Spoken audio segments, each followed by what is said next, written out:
आइए दोस्तों सफलता की ओर और एक कदम बढ़ाते हैं और एक बहुत ही महत्वपूर्ण क्लास की शुरुआत हम यहाँ पे करने जा रहे हैं दोस्तों। और इस क्लास में हम अभ्युदय योजना से रिलेटेड जितने भी फैक्ट है दोस्तों उनको हम यहाँ पर देखने का प्रयास करेंगे, क्योंकि ये वो योजना है दोस्तों जो हाल ही में एग्जाम में यहाँ से क्वेश्चन पूछा गया है। सो हो सकता है कि आगे आने वाले डेट में यहाँ से बहुत ही ज़्यादा क्वेश्चन कहीं ना कहीं आपको देखने को मिले और आप क्वेश्चन गलत न करके आओ, इसीलिए इस क्लास को मैंने बनाया है। और इस क्लास में मैंने अभ्युदय योजना को बहुत ही डिटेल से एक्सप्लेन किया है।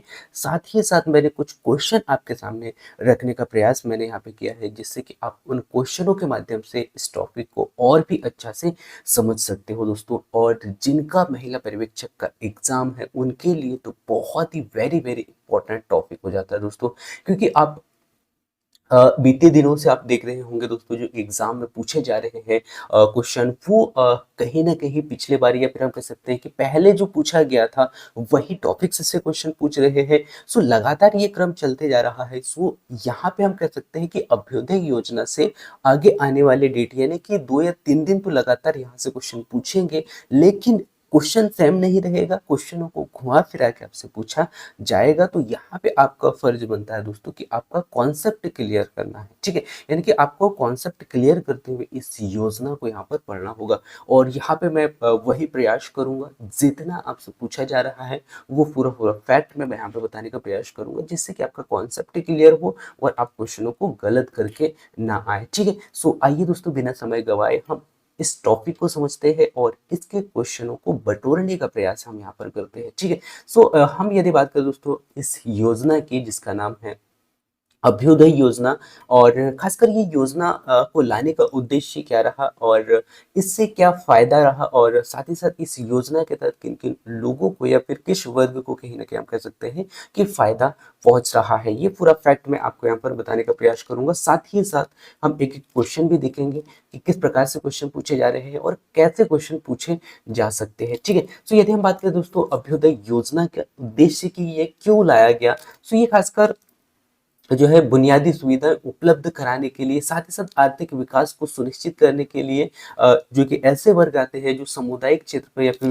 व्यक्तिगत रूप से हम कह सकते हैं दोस्तों कि उनको कार्यक्रमों के माध्यम से समग्र विकास की ओर सुनिश्चित करना, ये जो है इस योजना का मुख्य लक्ष्य था। और खासकर इसमें भी एससी यानी कि एससी बहुल वर्ग के जो समुदाय के जो लोग आते हैं उनको लाभार्थ यानी कि लाभार्थीगत या हम कह सकते हैं कि लाभार्थी कार्यक्रमों के अंतर्गत उनको शामिल करने, उनको जो है उन्हें लाभ पहुंचाना, ये हम कह सकते हैं। सो इस प्रकार से यहाँ पे जो है अभ्युदय योजना की शुरुआत होती है और ये उद्देश्य आप अच्छा से याद रख लीजिएगा, ठीक है। सो ये आपको यहाँ पर याद रखना है, इसको चाहे तो मैं बहुत ही अच्छा से और एक्सप्लेन करता हूँ। इस योजना का मुख्य उद्देश्य था दोस्तों कि अनुसूचित जाति के जो लोग हैं लोगों के लिए जीवन स्तर को ऊपर उठाना, यानी कि जो ग्रामीण क्षेत्र के अंतर्गत आते हैं या फिर जो गरीब वर्ग हम कह सकते हैं, सो उनको जो है ऊपर उनकी जो जीवन शैली है जीवन स्तर को ऊपर उठाना और उनके सामाजिक आर्थिक को क्या करना है सुनिश्चित करना, और साथ ही साथ बुनियादी सुविधाओं को उपलब्ध कराने के लिए ही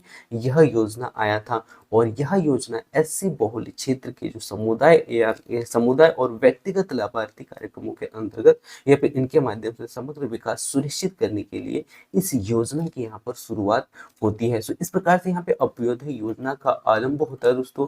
और ये किस वर्ग के लिए किया गया था, क्यों किया गया था, इसका उद्देश्य आपने यहाँ पर देखा, ठीक है। सो खासकर ये 2-3 पॉइंट है जो कि आपको याद रखना है, और खासकर जो एससी बहुल वर्ग के जो समुदाय है उनके लिए ये स्टार्ट यहाँ पर किया गया था, ठीक है। सो ये आपको यहाँ पर याद रखना है दोस्तों। और इस योजना की जो शुरुआत है दोस्तों वो 2016-17 में यहाँ पर शुरुआत की जाती है। और यह पूर्ववर्ती या हम कह सकते हैं दोस्तों विशेष केंद्रीय सहायता जिसे कहा जाता है एससीए योजना, और साथ ही साथ पिछड़े वर्ग के लिए जो पूरक अनुदान योजना के तहत इसका उन्नत रूप यहाँ पर लागू होता है दोस्तों। सो इस प्रकार से यहाँ पर जो है इस योजना की शुरुआत होती है। सो ये आपको याद रखना है। साथ ही साथ पूर्ववर्ती विशेष केंद्र सहायता योजना और साथ ही साथ पिछड़े वर्ग जिसे कहा जाता है एससी या फिर एसटी आप कह सकते हैं, ठीक है। यानी कि पिछड़े वर्ग के लिए जो पूरक अनुदान योजना जिसे एससी एक्ट यानी कि एससीए या फिर एससी एसपी का वो जो है उन्नत रूप इसे माना जाता है। ठीक है, इसे सातवें केंद्र यानी कि सातवें केंद्रीय वित्त आयोग की सिफारिश के आधार पर यहाँ पर लागू किया गया था। ये भी वेरी वेरी इंपॉर्टेंट पॉइंट हो जाता है दोस्तों। यदि क्वेश्चन थोड़ा सा टफ यदि आपसे पूछा जाए तो आपसे क्या पूछ सकता है कि जो अभ्युदय योजना है किस यानी कि किस वित्त आयोग के द्वारा जो है यानी कि किस वित्त आयोग के सिफारिश के आधार पर लागू किया गया था दोस्तों। सो आपको याद रखना है सातवें केंद्रीय वित्त आयोग सिफारिश के द्वारा ये स्टार्ट किया गया था। ठीक है, सो ये भी आपको यहाँ पर याद रख लेना दोस्तों।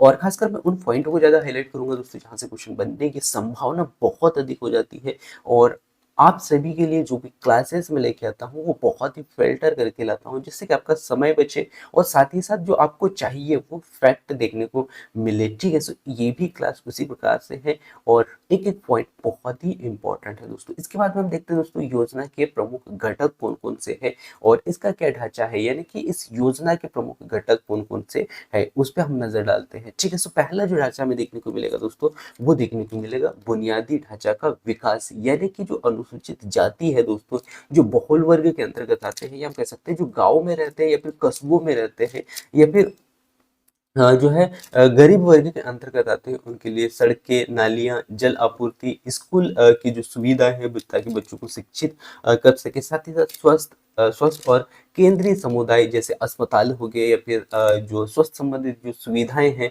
अ, उनके उनको उपलब्ध कराना, साथ ही साथ सामुदायिक भवनों का निर्माण करना, ये इनका मुख्य जो है घटक है दोस्तों। और इसको यानी कि इनको पूर्ण रूप से जो है लोगों तक पहुंचाना, जो ग्रामीण क्षेत्र या फिर जो कस्बों में रहते हैं और जो खासकर गरीब वर्ग के अंतर्गत आते हैं, उनको ये सुविधाएं उपलब्ध करने के लिए इस योजना की शुरुआत यहाँ पर होती है दोस्तों। ठीक है, सो ये आपको यहाँ पर याद रखना है। खासकर योजना के प्रमुख घटक यदि आपसे पूछे तो पहला तो बुनियादी ढांचा। अब बुनियादी ढांचा से आप याद रख सकते हो दोस्तों कि बुनियादी ढांचा से तो सड़क हो गया या फिर जो हम हमारे लिए जो आवश्यक जो चीजें होती है या आवश्यक होता है, जैसे सड़क हो गया, नालियां, जल आपूर्ति या फिर जो जल पर्याप्त मात्रा में नहीं मिल पा रहा है, स्कूल चाहिए एजुकेशन के लिए, हमारे शरीर के लिए स्वास्थ्य के लिए चाहिए स्वास्थ्य सुविधाएं। ठीक है, और सामुदायिक भवन। ठीक है, तो इस प्रकार की जो योजना, इस प्रकार की जो आपूर्तियां हैं या फिर इस प्रकार की जो कहीं ना कहीं कमियां हैं, उनको पूरा यहाँ पर इस योजना के तहत किया जा रहा है। ठीक है, तो ये है दोस्तों अभ्युदय योजना का पहला यानी कि पहला घटक, जो कि बुनियादी ढांचा का विकास यहाँ पर पूर्ण रूप से इस पर जो ज्यादातर यह योजना इस पर बल दे रहा है। ठीक है, और साथ ही साथ ग्रामीण क्षेत्रों में आप सभी को पता है दोस्तों कि आवास योजना के तहत जो है लोगों को पक्के मकान उपलब्ध कराए जा रहे हैं। सो ये भी एक कहीं ना कहीं अभ्युदय योजना का एक पार्ट हम कह सकते हैं। ठीक है, सो ये पॉइंट भी आपको यहाँ पर याद रखना है। ठीक है, इसके बाद में नेक्स्ट अगला जो है दोस्तों आर्थिक सशक्तिकरण के आधार पर भी यहाँ पर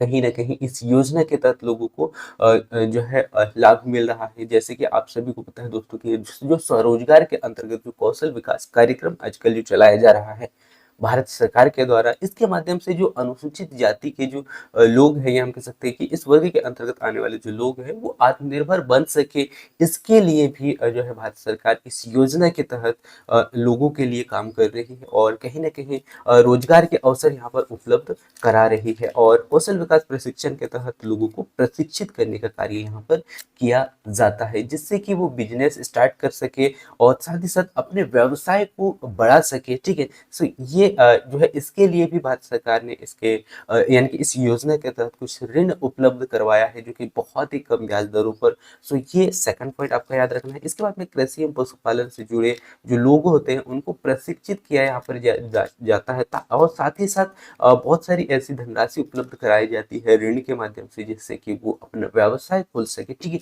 सो आर्थिक सशक्तिकरण के आधार पर हमने 3 पॉइंट देखा दोस्तों। पहला तो देखा हमने रोजगार, यानी कि रोजगार के अवसर यानी कि कहीं ना कहीं रोजगार के अवसर उपलब्ध कराने के लिए भारत सरकार ने इस योजना के तहत कौशल विकास कार्यक्रम के माध्यम से जो है लोगों को यहाँ पे प्रशिक्षित किया गया, और खासकर जो इसमें अनुसूचित जाति जिसे कहा जाता है एससी है ना, इन वर्ग के लोगों के लिए कहीं ना कहीं वो आत्मनिर्भर बन सके, इसके लिए जो है इस योजना के तहत उनको यहाँ पे प्रशिक्षण दिया गया। इसके साथ साथ में जो है ऐसे लोग हैं जो अपना बिजनेस करना चाहते हैं या फिर अपना ऐसा कोई व्यवसाय स्टार्ट करना चाहते हैं, जिनको जो है कहीं ना कहीं हम कह सकते हैं दोस्तों कि पैसे की ज़रूरत हो उस बिज़नेस को बढ़ाने के लिए, तो इसमें भी भारत सरकार ने इस योजना के तहत कम दरों पर कहीं न कहीं ऋण उपलब्ध कराने का कार्य यहाँ पर कर रही है। और साथ ही साथ जो ऐसे बहुत सारे जो कृषि से रिलेटेड यानी कि जो कार्य कर रहे हैं, जैसे कि पशुपालन हो गया या फिर अन्य कोई पालन कर रहे हैं, तो उनको भी यहाँ पे प्रशिक्षित किया जा रहा है। और साथ ही साथ उस व्यवसाय को चलाने के लिए भारत सरकार ने इसमें वित्तीय सहायता जो है भी प्रदान करने का कार्य यहाँ पर किया है। ठीक है, तो ये आपको यहाँ पे याद रखना है, आर्थिक सशक्तिकरण। तीसरा बहुत ही वेरी वेरी इंपॉर्टेंट पॉइंट आता है दोस्तों, और वो है शिक्षा एवं कौशल विकास। यानी कि अनुसूचित जाति के जो छात्र है या फिर उच्च शिक्षा के अंतर्गत जो पढ़ने वाले जो स्टूडेंट है, उनको व्यावसायिक प्रशिक्षण के लिए छात्रवृत्ति भी इस योजना के तहत उपलब्ध कराया जा रहा है भारत सरकार के द्वारा। और साथ ही साथ तकनीकी और व्यवसायिक शिक्षा के क्षेत्र में कहीं ना कहीं यहाँ पे भी इन पर जो है बल दिया जा रहा है, और इन्हें तकनीकी जिन्हें कहा जाता है टेक्नोलॉजी, क्योंकि आप सभी को पता है दोस्तों कि जो भारत के जो प्रधानमंत्री है, उन्होंने कहीं ना कहीं टेक्नोलॉजी पर ज़्यादा ध्यान दिया है, और इसको अभी फिलहाल में हम कह सकते हैं कि ज़्यादा लागू कर रहा है। तो यहाँ पर भी इस योजना के तहत तकनीकी एवं व्यावसायिक शिक्षा के क्षेत्र में विशेष कोर्स भी यहाँ पर उपलब्ध करवाया जा रहा है, जिसमें कि कोचिंग सेंटर की स्थापना, सिविल सर्विस परीक्षाओं के लिए तैयारी की सुविधा। तो इस प्रकार की योजनाओं की, या हम कह सकते हैं इस प्रकार से जो तैयारी है या इस प्रकार से जो व्यवस्थाएं हैं, ये भी यहाँ पे भारत सरकार के द्वारा उपलब्ध करवाया जा रहा है। ठीक है, तो ये आप अच्छा से याद रख लीजिएगा, कोचिंग शिक्षा शिक्षा एवं कौशल विकास। ठीक है, इसके बाद में नेक्स्ट हम देखते हैं दोस्तों, इस योजना के लिए पात्र कौन कौन से हैं, क्योंकि इस क्लास में मैं उन पॉइंटों को ज़्यादा हाईलाइट करूंगा, और साथ ही साथ इस योजना का पूरा निचोड़ में आपके सामने रखूंगा दोस्तों, जिससे कि आप एक भी क्वेश्चन गलत ना करके आओ। और लास्ट में हम क्वेश्चन भी देखेंगे किस प्रकार से क्वेश्चन आपसे पूछे जा रहे हैं। ठीक है, हम देखते हैं दोस्तों यहाँ पे कि इस योजना के लिए पात्र कौन है, या इस योजना का लाभ किसको मिल सकता है।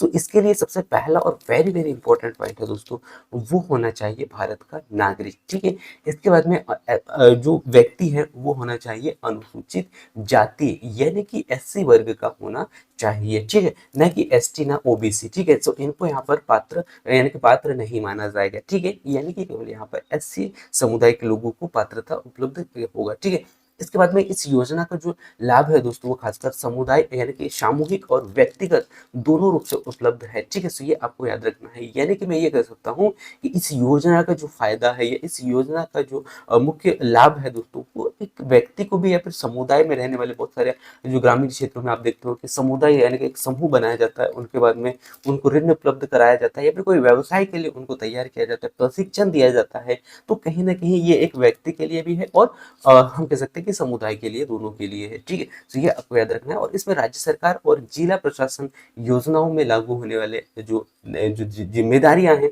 वो भी यहाँ पर कहीं ना कहीं इस योजना के तहत निभाए जाते हैं। ठीक है, तो ये भी पॉइंट आपको ऐड कर लेना है दोस्तों। यहाँ पे आपको पता चला कि इस योजना के लिए पात्र कौन सा होना चाहिए। दो वेरी वेरी इंपॉर्टेंट पॉइंट निकल के सामने आए दोस्तों। पहला, भारत का नागरिक होना चाहिए, ये तो आप याद रख पाओगे। सेकंड, और बहुत ही वेरी वेरी इंपॉर्टेंट पॉइंट निकल के सामने आता है कि ये जो योजना है दोस्तों, अनुसूचित जाति यानी कि एससी वर्ग के लिए ही पात्र होगा।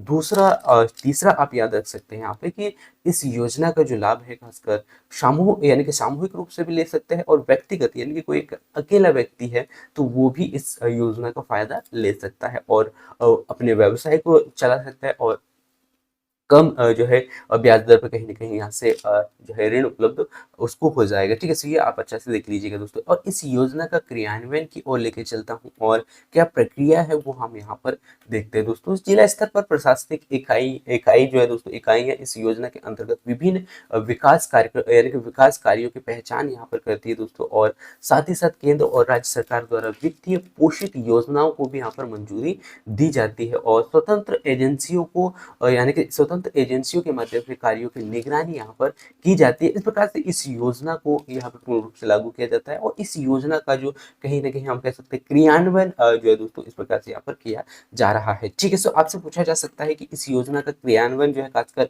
जिला स्तर और जिला स्तर की जो प्रशासनिक इकाइयां हैं, इनके अंतर्गत जो है इनके कार्यों की पहचान की जाती है। ठीक है, और साथ ही साथ केंद्र सरकार हो या फिर राज्य सरकार हो गई, इनके द्वारा जो है पोषित योजनाओं को मंजूरी यहाँ पर प्रदान की जाती है। ठीक है, तो ये आपको याद रखना है। और स्वतंत्रता एजेंसियों के माध्यम से कार्यों की निगरानी यहाँ पर की जाती है दोस्तों। ठीक है, इसके बाद में नेक्स्ट और बहुत ही वेरी वेरी इंपॉर्टेंट पॉइंट निकल के सामने आता है दोस्तों, और वो है वित्तीय यानी कि वित्तीय पोषण कितना उपलब्ध कराया जाता है। ठीक है, इस योजना के तहत। तो इस योजना के तहत दोस्तों जो योजना यानी कि जो वित्तीय पोषण उपलब्ध करवाया जाता है दोस्तों, वो खासकर इस योजना के अंतर्गत केंद्र सरकार राज्यों को 100% वित्तीय सहायता प्रदान यहाँ पर की जाती है।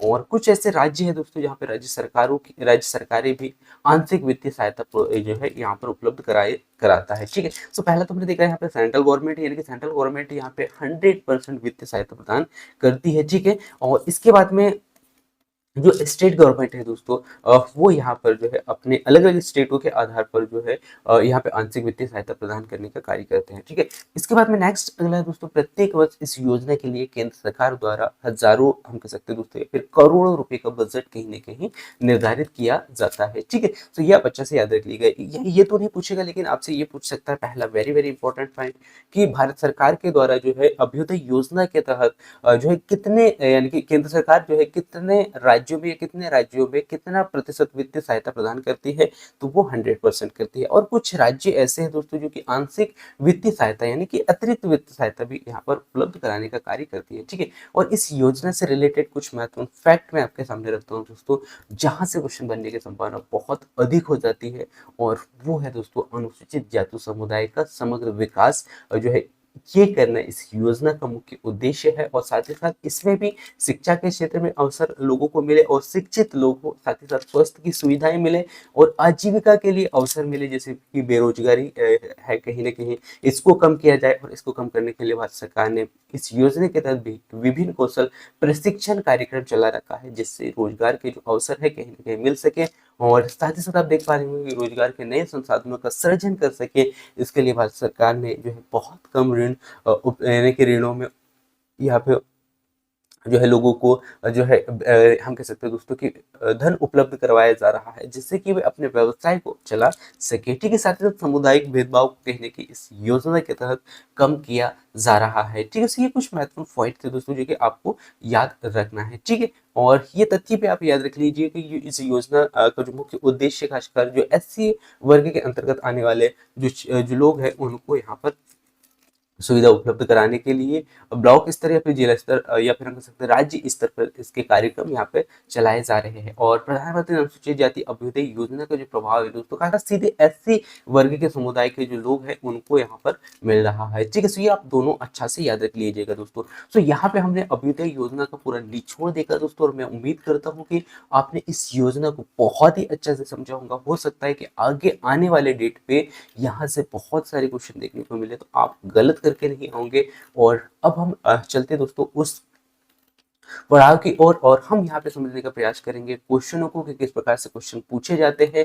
और अभी तक हमने पढ़ा है वही क्वेश्चन यहाँ पर देखने को मिलेंगे, और हो सकता है कि मैं जो टॉप 20 क्वेश्चन आपके सामने अभी रखने का प्रयास करूंगा वो क्वेश्चन होंगे जो कि आपको शायद आपके एग्जाम में सेम क्वेश्चन देखने को मिले, या फिर कुछ थोड़ा घुमा फिरा के आपसे क्वेश्चन पूछा जा सकता है। ठीक है, तो अब यहाँ पर आपको आंसर देना है दोस्तों। पहला क्वेश्चन आपसे पूछा गया है कि प्रधानमंत्री जो है अनुसूचित जाति अभ्युदय योजना की जो शुरुआत है वो कब किया गया था। ठीक है, सो पहला क्वेश्चन वेरी वेरी इंपॉर्टेंट है, और आपको कमेंट्स करके बताना है दोस्तों। सो आप सभी को पता है दोस्तों कि इस योजना की जो शुरुआत मैंने आपको बताया था 2016 और 17 के मध्य में किया गया था। ठीक है, यानी कि 2016-17 में किया गया था। ठीक है, इसके बाद में सेकंड जो क्वेश्चन आपसे पूछा जा रहा है दोस्तों कि इस योजना को संचालित करने वाला जो मंत्रालय है वो कौन सा है। ये वेरी वेरी इंपॉर्टेंट क्वेश्चन है दोस्तों। सो जो अजय योजना आपसे पूछ सकता है या फिर अभ्युदय योजना पूछ सकता है, यानी कि ये दोनों एक ही है। ठीक है, तो अभ्युदय प्रधानमंत्री अभ्युदय योजना की जो योजना का जो संचालन है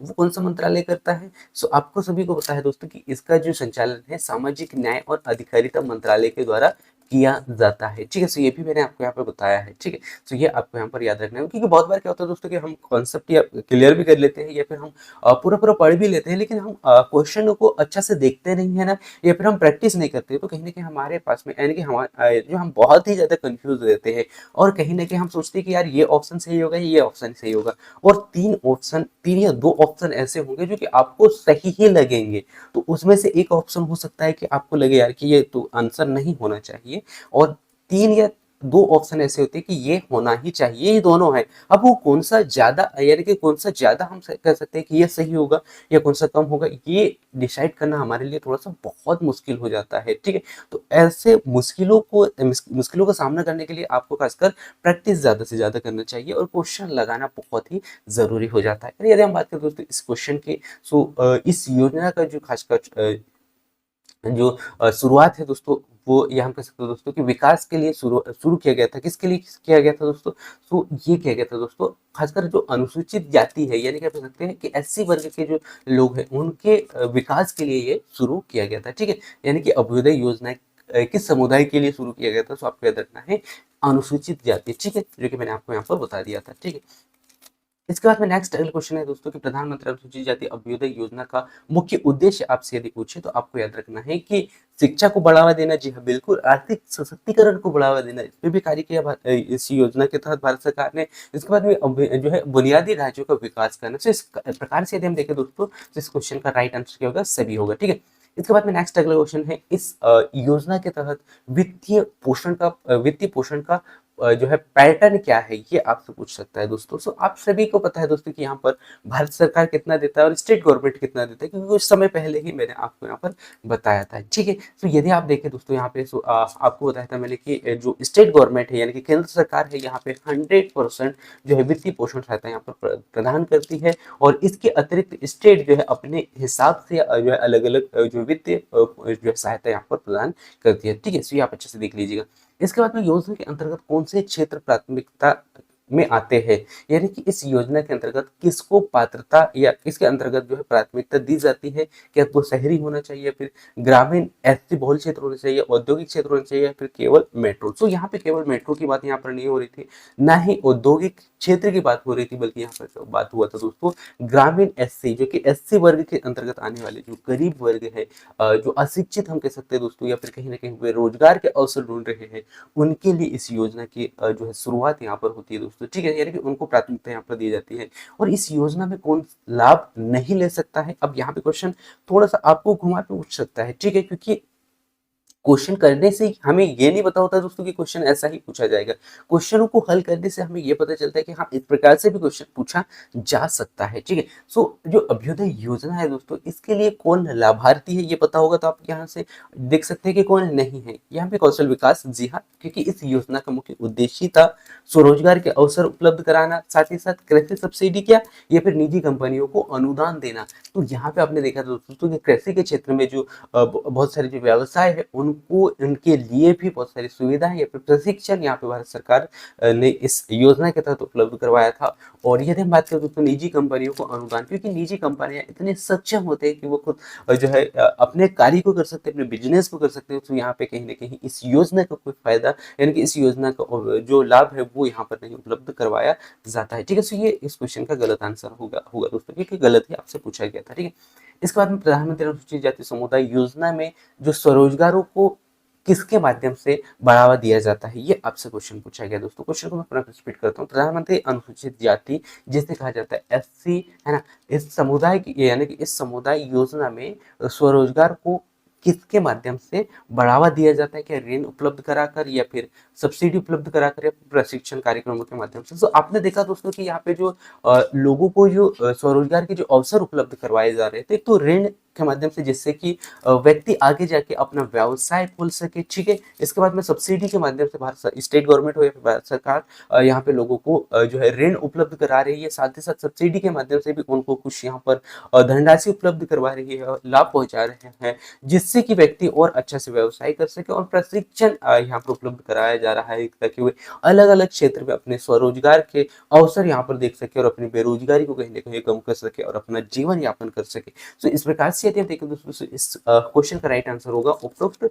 सभी, ठीक है। सो ये आपको यहाँ पर याद रखना है। इसके बाद में इस योजना यानी कि अभ्युदय योजना में छात्रों के लिए क्या प्रावधान किया गया है। सो आप सभी ने देखा दोस्तों कि छात्रों के लिए यहाँ पे जो खासकर मुफ्त कोचिंग की सुविधा इस योजना के तहत दिया गया था। साथ ही साथ एससी वर्ग के अंतर्गत आने वाले लोगों को जो है वो आगे जाके जो है अपने प्रशिक्षण यानी कि हम कह सकते हैं कि अपने जो है शिक्षा को आगे बढ़ा सके, उसके लिए भारत सरकार ने यहाँ पर छात्रवृत्ति उपलब्ध करवाया है। साथ ही साथ व्यावसायिक शिक्षा के क्षेत्र में उनको अग्रसर यहाँ पर किया गया है इस योजना के तहत। ठीक है, सो इस प्रकार से यदि हम देखें तो इस क्वेश्चन का राइट आंसर उपरोक्त सभी होगा दोस्तों। इसके बाद में नेक्स्ट अगला क्वेश्चन आ चुका है कि योजना के तहत प्राथमिक ध्यान किस पर दिया जाता है।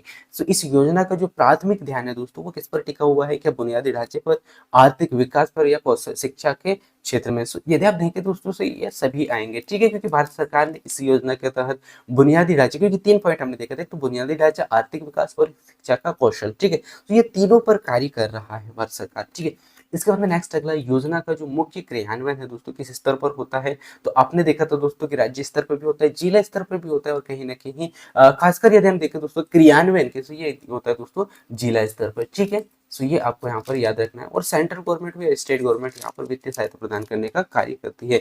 और खासकर यदि हम बात करें दोस्तों सेंट्रल गवर्नमेंट की, सो सेंट्रल जो गवर्नमेंट है यहाँ पर 100% वित्तीय पोषण सहायता यहाँ पर उपलब्ध कराती है। ठीक है, तो आप अच्छे से याद रख लीजिएगा दोस्तों। यानी कि अभ्युदय योजना का जो क्रियान्वयन किस स्तर पर होता है, तो किस स्तर पर होता है मैंने आपको बताया था, जिला स्तर पर होता है। ठीक है, सो ये आप अच्छे से याद रख लीजिएगा दोस्तों। ठीक है, इसके बाद में नेक्स्ट अगला क्वेश्चन है दोस्तों कि योजना के तहत कौन से संस्थान तकनीकी प्रशिक्षण प्रदान किए जाते हैं, कौन कौन से तकनीकी प्रदान किए जाते हैं दोस्तों। सो आप सभी को बताया दोस्तों इसके लिए जो ITI कहीं ना कहीं यहाँ पर महत्वपूर्ण भूमिका निभाता है। सो अभ्युदय योजना के तहत जो है दोस्तों ITI प्रशिक्षण प्रदान यहाँ पर किया जाता है। ठीक है, यानी कि माफ कीजिएगा, इस क्वेश्चन का राइट आंसर क्या होगा दोस्तों, ए ऑप्शन होगा। ठीक है, इस क्वेश्चन का राइट आंसर ए ऑप्शन आप लगाइएगा और अच्छा से याद रखिएगा दोस्तों। इसके बाद में नेक्स्ट अगला क्वेश्चन है दोस्तों अभ्युदय योजना में शामिल नहीं है। ठीक है, तो आपको याद रखना है, हम कह सकते हैं अजय योजना, PM अजय योजना। ठीक है, तो इसमें शामिल नहीं है, आपको बताना है। सो क्या शामिल है, पहला आपने देखा था दोस्तों कि स्वास्थ्य सेवाएं यहाँ पर उपलब्ध किया गया था। साथ ही साथ वित्तीय सहायता प्रदान यहाँ पर किया जा रहा था, जिसमें कि कम ऋण में उपलब्ध करवाया जा रहा था। साथ ही साथ बहुत सारे ऐसे जो बोनस है वहाँ यहाँ पर उपलब्ध करवाया जा रहा था। इसके बाद में स्वरोजगार के अवसर यहाँ पे दिए गए दोस्तों, जिसमें कि कौशल विकास प्रशिक्षण के माध्यम से या फिर ऐसे कोई जो है प्रशिक्षण के माध्यम से कहीं ना कहीं रोजगार के लिए लोगों को तैयार यहाँ पर, यानी कि हम कह सकते हैं दोस्तों कि अपने व्यवसाय को कर सके उसके लिए लोगों को तैयार किया गया था। ठीक है, तो इस प्रकार से यदि हम देखें दोस्तों इस क्वेश्चन में तीनों पॉइंट शामिल है इस योजना में, और यहाँ पे खेलकूद का कोई जो है लाभ यहाँ पर नहीं मिल रहा है, या फिर इस प्रकार से जो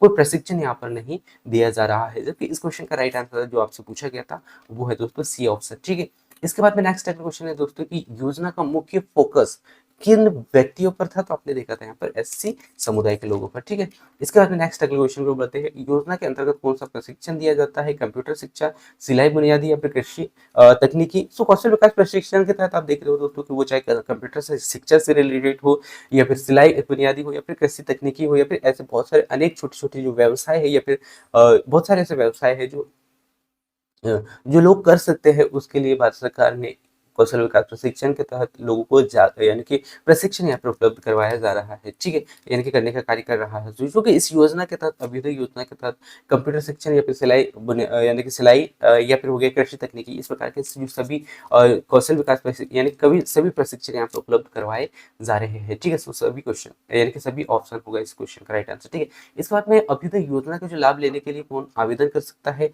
तो आप सभी को बताया दोस्तों कि केवल यहाँ पे SC वर्ग के जो लोग हैं वही कर सकते हैं, और इसमें जो है सामूहिक रूप से भी कर सकते हैं। ठीक है, जो कि मैंने यहाँ पे बताया था, या फिर व्यक्तिगत। ठीक है, जो कि आपसे पूछ सकता है। इसके बाद में नेक्स्ट अगले क्वेश्चन को लेकर चलता हूं दोस्तों, और हम यहाँ पे देखते हैं योजना की निगरानी कौन करता है। सो आप सभी को पता है दोस्तों कि जो यानी कि अभ्युदय योजना की जो निगरानी है वो चाहे इसके केंद्र सरकार हो, या राज्य सरकार हो, या फिर जिला स्तर हो। ठीक है, तो ये तीनों निगरानी यहाँ पर करते हैं। ठीक है, तो ये आपको यहाँ पर याद रखना है। इसके बाद प्रधानमंत्री अनुसूचित जाति अभ्युदय योजना का मुख्य उद्देश्य क्या है आपको बताना है, और आपसे पूछा गया था कि क्या नहीं है। सो बुनियादी ढांचे का विकास करना है, जी हाँ बिल्कुल। इसके बाद में अनुसूचित जाति के छात्रों को मुफ्त शिक्षा उपलब्ध कराना है, जी हाँ बिल्कुल। और इसके लिए भारत सरकार ने बहुत सारे यहाँ पे फैक्ट भी ऐड किया है दोस्तों। इसके साथ साथ में जो स्वरोजगारों को बढ़ाना ये भी है, लेकिन निजी कंपनियों को अनुदान उपलब्ध कराना ये नहीं है, क्योंकि निजी कंपनियां यदि कोई अपनी कंपनी कहीं ना कहीं यदि कोई चला रहा है तो वो अपने आप में सक्षम है, और उनको यहाँ पे भारत सरकार कोई यहाँ पर हेल्प नहीं करेगी, उनको कोई यहाँ पे ऋण उपलब्ध नहीं कराता है। ठीक है, so यदि हम देखें दोस्तों इस योजना का उद्देश्य नहीं है तो वो नहीं है का राइट आंसर था दोस्तों निजी कंपनियों को अनुदान उपलब्ध कराना। ठीक है, इसके बाद में नेक्स्ट अगला क्वेश्चन आपसे पूछा गया दोस्तों, जो कि पूछा गया है कि इस यानी कि अभ्युदय योजना का के तहत जो है कौन सा क्षेत्र प्राथमिकता के अंतर्गत नहीं आता है। क्या कृषि नहीं आता है, शिक्षा नहीं आता है, जबकि कृषि के लिए भी अलग अलग प्रशिक्षण यहाँ पर उपलब्ध कराए गए और साथ ही साथ शिक्षा के क्षेत्र में भी कहीं ना कहीं जो है यहाँ पे कौशल विकास प्रशिक्षण के तहत या फिर अन्य जो शिक्षण पद्धतियां हैं उनके माध्यम से लोगों को जो है प्रशिक्षित यहाँ पर किया जा रहा है। लेकिन यदि हम बात करें दोस्तों औद्योगिक विकास की, औद्योगिक विकास के क्षेत्र में भी कहीं ना कहीं लोगों को ऋण के माध्यम से या फिर जो है नए अलग अलग प्रशिक्षण के माध्यम से व्यवसाय के अवसर यहाँ पर उपलब्ध करवाए जा रहे हैं। लेकिन यदि हम बात करें दोस्तों आंतरिक सुविधा के आधार पर, आंतरिक अनुसंधान एक अलग पार्ट हो जाता है दोस्तों। तो यहाँ पे जो है यदि हम देखें दोस्तों अभ्युदय योजना के तहत इसको शामिल नहीं किया जाता है तो वो है दोस्तों अंतरिक्ष अनुसंधान। ठीक है, तो ये तीनों पॉइंट आपको यहाँ पे याद रखना है और इस क्वेश्चन को देख के आपको समझ में आ गया होगा दोस्तों, क्योंकि अभी तक आपने जो पॉइंट आपने देखा और पूरा डिटेल और पूरा निचोड़ मैंने आपके सामने रखा था। सो इस प्रकार से कभी कभी क्वेश्चन ऐसे भी क्वेश्चन पूछ लिया जाता है क्योंकि एक ऑप्शन ऐसा होगा जो कि आपको पता है यार कि कोई ऐसी योजना आई है और ये योजना कहीं ना कहीं या तो गरीब क्षेत्र यानी कि गरीब वर्ग के अंतर्गत आने वाले लोगों के लिए होगा या फिर कहीं ना कहीं लाभ पहुंचाने के लिए होगा। तो हम ये तो नहीं कह सकते हैं कि अंतरिक्ष अनुसंधान के लिए हो। ठीक है, तो यहाँ पे कहीं ना कहीं ऑप्शन तो आपका कट जाता है क्योंकि बहुत बार हम इस प्रकार से ऑप्शनों को देखते हुए भी हल करते हैं। ठीक है, और बात रही तीन ऑप्शनों के, तो तीन ऑप्शनों में कहीं ना कहीं आपको दिमाग लगाना पड़ता है। ठीक है, और आज का लास्ट क्वेश्चन है दोस्तों, जो कि आपसे पूछा गया है कि अभ्युदय योजना के तहत किसे जो है प्राथमिकता दी जाती है। सो वो दी जाता है दोस्तों जो कि अनुसूचित जाति वर्ग के लोगों के लिए, लेकिन वो भी खासकर गरीब वर्ग के अंतर्गत आने वाले। ठीक है, सो इस प्रकार से हमने यहाँ पे टॉप 20 क्वेश्चन कंप्लीट किया दोस्तों और साथ ही साथ इस योजना का यानी कि अभ्युदय योजना का पूरा निचोड़ मैंने आपके सामने रखा, क्योंकि कल जब ये क्वेश्चन एग्जाम में देखने को मिला था दोस्तों, तो बहुत सारे लोगों को ये हम कह सकते हैं लोगों के होश उड़ गए थे क्योंकि अजय योजना कभी उन्होंने देखा नहीं था।